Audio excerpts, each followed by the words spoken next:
கர்த்தருடைய நாமத்தை தொழுது கொள்கிற எவனும் ரட்சிக்கப்படுவான். பாவத்திலிருந்து ரட்சிக்கப்படுவார்கள், சாபத்திலிருந்து ரட்சிக்கப்படுவார்கள், விட முடியாத தீய கிரியைகளிலிருந்து ரட்சிக்கப்படுவார்கள்.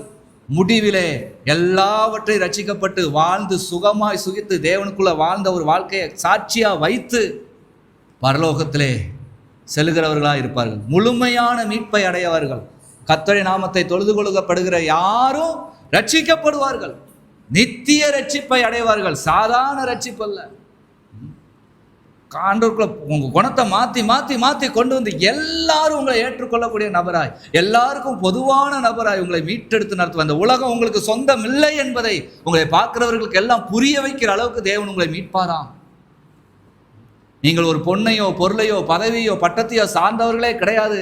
நீங்கள் இயேசுவின் அன்புக்குள்ளாக தெளிவாக வாழ்கிறவர்கள் என்கிற அந்த ரட்சிப்பின் சந்தோஷத்தை உங்களுக்கு கொடுத்திருக்காருன்னு உலகம் உங்களை பார்த்து வியக்குமா?